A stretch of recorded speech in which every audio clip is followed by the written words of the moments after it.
Hello, I'm Claire Dyer, and welcome to Dyer Consequences here on Unprecedented TV, the place where your voice matters. In a world full of noise, we believe in letting every idea, thought, and opinion have its moment, the space where censorship does not exist, where stories you're not being told finally get a voice, while mainstream media hides, twists, or ignores inconvenient truths. We are here to lay it all out, unfiltered, uncensored, and unapologetic. We will try to deliver you the truth the best we can. So please do like and subscribe, and more importantly, do follow us. Today's show is going to be a little different in structure. I'm used to separating my two aims, one to gain awareness, to show people the truth and that there is an agenda. But most importantly, we are here in a spiritual and a psychological war between good and evil, one in which I believe the scales are not tipped in our favour of good, and the balance definitely needs to be restored. A war that is, I believe, against humanity. So, let's keep it simple. A group of dark forces working together to slowly erode humanity. Systems that are built to keep basically people distracted, emotionally reactive, and tired. A distracted population doesn't organise, it doesn't reflect, and they don't think logically, and it doesn't act locally. People, they're encouraged to feel angry, moral, and righteous, and instead of behaving morally, and emotion replaces action. I've said this many times before. We get treated more like children and them acting like our parents. And over time, people internalize that role.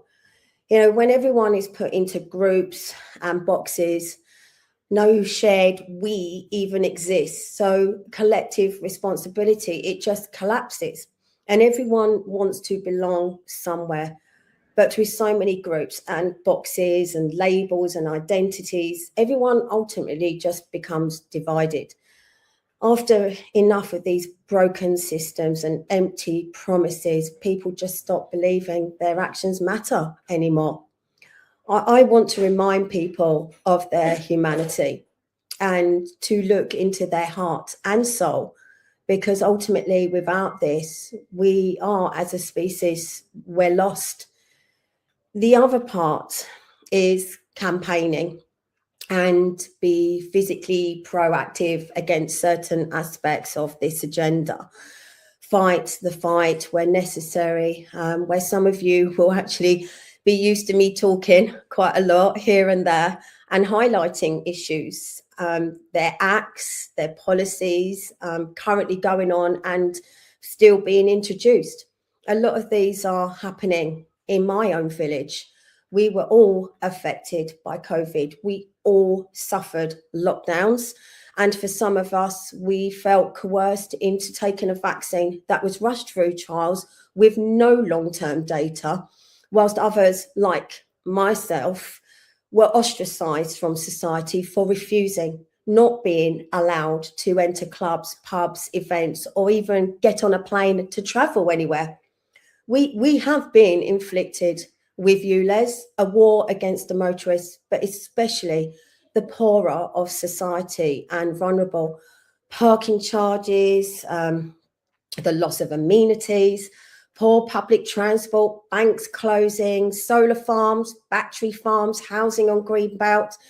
And some of you may see me quite regularly standing on the side of the road in all weather conditions, refusing to allow the install of the ULEZ cameras here in Greater London, along with now adding 5G to my list as well.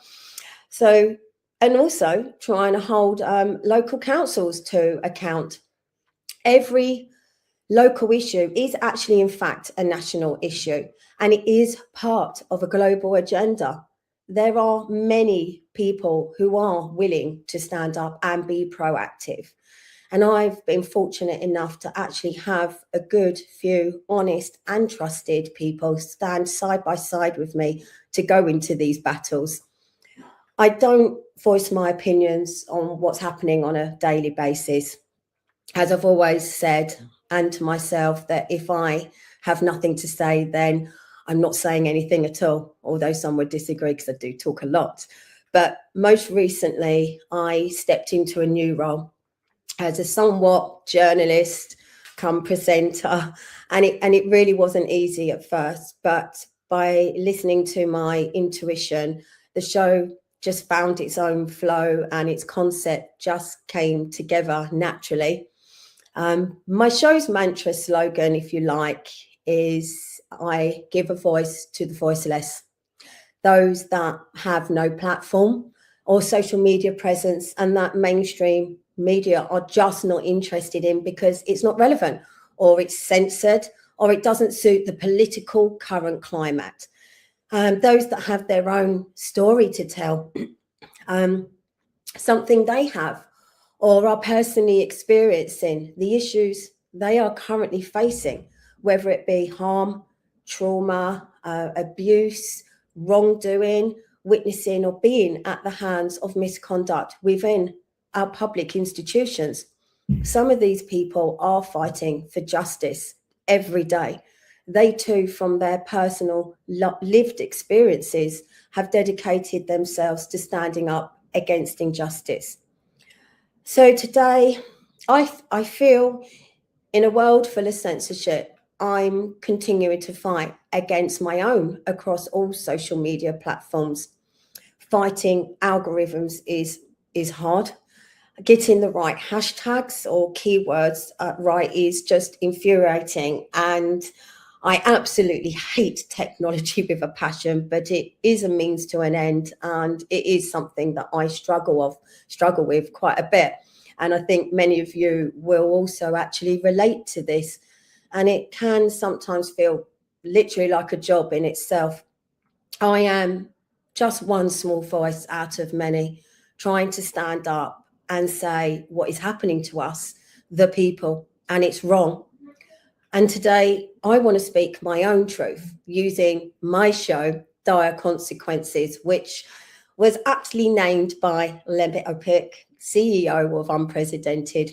And I say good or bad, the consequences of us not standing united has put us in a dire situation. And also some may say that coming head to head with me is something short of dire consequences. So a very good choice of title there for the show. And I don't think it was something that I would have been able to come up with myself. This media station, it is relatively new and it is one that is dedicated to giving you the information that sits behind closed doors. And so I feel quite proud to be a part of it. So today I'm using this platform because it gives me complete freedom to speak. And as I've said to Lembit many times, the second it doesn't, I'm off. So I have something to say and I'm going to say it because I'm not one to shy away from that. And what I want to talk about is how easy it is to lose yourself within groups, whether it's family, friends, religion, organisations, or the political organisations, how some can be corrupted from the inside slowly and quietly when people compromise values for power, comfort, or convenience until the original purpose is slowly drained out. And I'm sure many of you will also relate to this also. Communities, at their very core are about the bonds that tie people together, the shared values, experiences and goals that shape the collective identity of a place. And where I live in Biggin Hill, the furthest village south that sits in Greater London, unfortunately for us, and I've lived here my whole life, and it had huge historical significance that the locals are still proud of, and it's best known for its role in the Second World War, but it began as a Royal Flying Corps airfield in 1917, used to defend London from German air raids during the First World War, our RAF during Battle of Britain, 1940. This history, it does give the community meaning and pride and continuity and a sense that our village matters not just locally, but nationally and probably globally in some ways. And when these bonds are strong, people, they do begin to work not just for their own benefit, but for the benefit of the whole community. Imagine a small town or village where everyone knows each other, where generations of families have lived and worked and raised children, and people are invested in more than just their own lives. They care deeply about the town's village future, its culture, and the legacy. For example, again, where I live, for a lot of people, they feel the village is it's not what it used to be.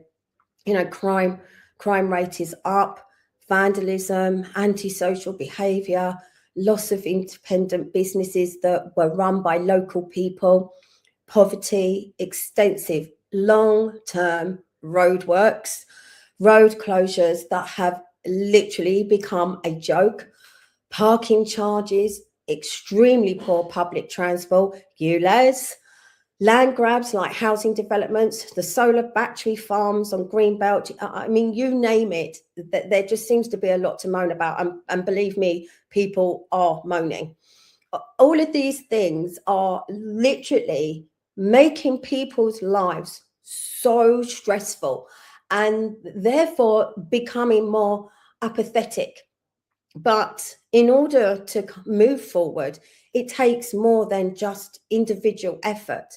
It requires the collective strength of a united group, a team, formed not out of obligation, but from a shared sense of purpose. And this to me is the essence of community, driven action where each person brings their skills, their ideas and their energy to the table, contributing not for personal gain, but because they believe in the well-being of the whole and they care about the people where they live and they want only the best for it. A well-formed team in a community like this is more than just a group of people working together. It's a powerful force for change. It's a collaborative effort that transforms vision into reality. The decisions made by such a team, they're rooted in the common good. And the success of one person is measured by the success of the community as a whole. But I'd say, however, whilst I and many others have these idealistic visions of community solidarity, or even a nation united, and maybe I'm deluded and have rose-tinted glasses on, and maybe I have too much hope, but it's one that would literally be a powerful force to be reckoned with. The reality is that due to all of these added pressures and stress, nobody really wants to come together and work as a community for the good of a community. And they rely solely on councillors, a residents association, or just a small handful of people willing to actually step up. This in itself is a huge problem, and it's one that I face almost daily. A lot of people, they do care about antisocial behaviour, littering, crime, decaying of public spaces, etc. All of it, everything that's wrong about where you live in society. But caring has been redefined as complaining and posting and moaning in WhatsApp chats and on Facebook community pages, or voting once every few years if you still believe in voting, rather than actually day-to-day civic behaviour. The mindset, it becomes someone should do something about this instead of what is the smallest thing that maybe I could do to make a positive difference. And a few things play into this. Our current problems, they feel huge and systemic. And so individual action feels pointless. And if you can't fix everything, then people do absolutely nothing. We have hero narratives, politics, media, social media, and even activism. It sells the idea that a single leader, a movement, or moment will fix everything. And that encourages spectators and not participants. There is also a high level of mistrust. And I feel that when people feel institutions or neighbours don't pull their weight, they stop trying to, and responsibility becomes a fool's game. Confronting bad behaviour, volunteering your time, or holding standards is uncomfortable and socially risky. So complaining is just far easier and safer. But communities that they don't collapse because of big villains, and they erode because of a few small abdications, not challenging antisocial behaviour politely when it's safe, not showing up to local meetings. And I had this just yesterday. We have a community of probably around about 10,000, and 26 people turned up to our emergency services meeting, not showing basic decency and not caring about shared spaces and not backing the people up that do actually step up. However, we do have organisations and movements seemingly standing up, and this is the part that is the darker side to how some organisations, whether they're political, business or social, can distort the very spirit of collective effort. Sometimes as organisations grow in size and complexity and influence, they sometimes shift away from serving the community's needs and begin to serve the needs of the few at the top. Leaders driven by the allure of power and control and money and status, and they may start to prioritize their own interests over those of the people they once actually sought to serve, unbeknown to those around them or the wider community. And this is where I feel that the subtle danger lies. People can lose themselves to an organisation or a cause, not realising that what began as a movement for the common good has transformed into a platform for personal gain. And some even create these groups and organisations or enter into them for the sole purpose of gratification or gain. Some are even deliberately put in place to control, manipulate and corrupt. The promises of wealth and influence or recognition can literally seduce individuals into forgetting the roots of why they joined in the first place. The more they climb within the structure of the organisation, the more distant they become from the people they were once meant to represent. And in many cases, this transformation is gradual, and the change begins with small compromises here and there, a decision that benefits a few over the many, and a quiet step away from the community's values in favour of personal advancement. And over time, this erosion of principles can lead to a complete disconnect between those in power and the community they're there to serve. And in some cases, leaders may even become more invested in maintaining their own status and the organisation's power than in addressing the real needs of the people. And this is called a dictatorship, when they seek to quiet the mouths of a community by discrediting and controlling the narrative and gaslighting and imitation, I can't even say the word now, and fear, basically, scaremongering. And when one or two selfish, narcissistic people are a part of a group, their influence often goes unnoticed at first. And you're looking at one right now. Psychologically, people are wired to seek acceptance and avoid conflict.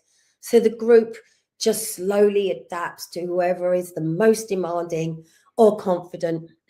Small compromises are made and opinions are softened, boundaries are ignored, and until what once felt wrong just starts to gradually feel normal. Their, their reality is literally an echo chamber, and they reinforce each other's views. And over time, they may begin using the same wording and terminology, almost morphing into one, repeating identical phrases as if they are shared truths. This shared language strengthens the illusion that their perspective is objective, when in reality it is self contained. And any challenge from the outside, the bubble feels threatening and is quickly dismissed or reframed. And as this emotional energy and attention flow toward them, independent thinking within the group weakens and empathy lessens, self reflection fades, and the group slowly mirrors the attitudes and the behaviors of those at the center. And many people gradually merging into one mindset shaped by repetition, reinforcement, and unchecked ego. And everything comes down to ego. I personally, over the last 6 years, I've referenced George Orwell's Animal Farm many times. I remember reading the book actually as a child, a story about farm animals who rebel against their human owner to take control of the farm. And at first, they hope to create a fair society where everyone is equal. However, as the pigs take charge, they slowly start abusing their power and becoming just as corrupt as the humans they overthrow. Some animals are equal, but some are more equal than others. The book is literally a political metaphor about the dangers of a corrupt dictatorship and a totalitarian world, and how power can literally corrupt even the most well-intentioned leaders. And we were being told years ago with this book, but even as a child, I probably wasn't able to actually take in what it actually meant. And so ultimately, what is lost is not just the integrity of any organization that has lost its way or is showing themselves to not be in the best interests of the people, but the trust of the community. And when people sense or see that those in power are no longer working for their best interests, they begin to feel disillusioned, disengaged, and disconnected from the very community they once helped to build, whilst others who start questioning look for accountability. When any organisation, institution, or public body goes unchecked and stops acting in the best interest of its people, its community, the first signs of resistance usually comes in the form of questions. People ask for clarity. They want transparency and accountability. Psychologically, this is a threat, not just to authority, but to shared story the organization tells itself about being right or necessary. At that point, the response is rarely calm self reflection. More often, the organization closes ranks. Questioners are reframed as difficult or negative or disloyal or abusive is a key one. You name it. Language shifts from addressing concerns to protecting their reputation. All attempts are made to silence those that attempt to question or go against them. And this is a classic defense mechanism. And rather than confronting the uncomfortable truths, the system preserves itself by discrediting those that are asking the questions. And fear and conformity begin to do the work, and others stay silent, avoid being labeled or excluded. Accountability is replaced by procedure, and they start caring more about the looks than about what is actually being done. And instead of fixing real problems, they focus on appearances, good messaging, polished statements, meetings that go nowhere, or actions that are meant to look responsible without actually changing anything meaningful. It's about protecting image and control, not solving the issues. So, from the outside, it may seem like something is happening, but underneath, the same problems remain. It's a way of managing perception rather than actually taking responsibility. And over time, the organization becomes less about serving the community and more about maintaining control until the gap between its stated values and its actions becomes impossible to ignore, either forcing real change or accelerating its collapse. As we move forward, we have to remain vigilant.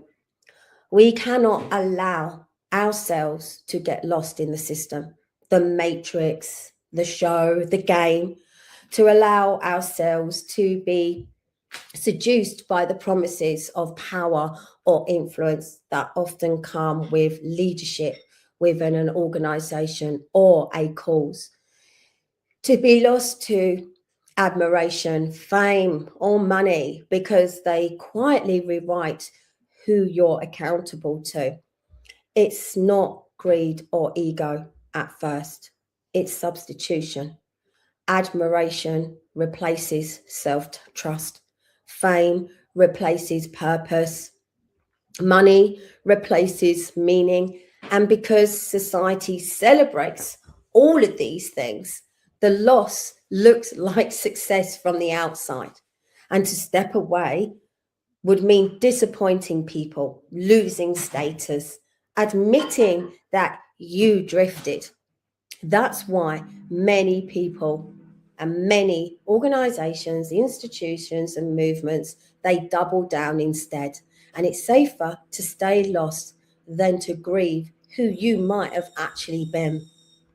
The fight to preserve our values, to stay true to the collective good, requires constant self reflection, the ongoing habit of examining your own thoughts, your actions, and your motives, especially when things feel uncomfortable or when you're challenged.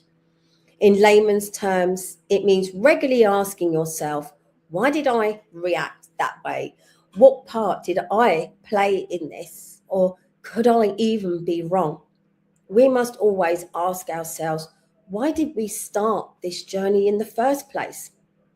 And should always remind ourselves of that, of why we started doing what we did in the first place. This is what keeps people grounded in reality. It helps separate ego from truth. And without it, people tend to blame others, justify their behavior, or just keep repeating the same mistakes over and over. With it, growth is possible because self reflection creates awareness and accountability and the ability to change rather than just defend. It's it's easy to forget the roots of a cause and to be blinded by success or progress. But we must remember the key to rebuilding that sense of unity lies in the recognition that true leadership is about service and not self interest.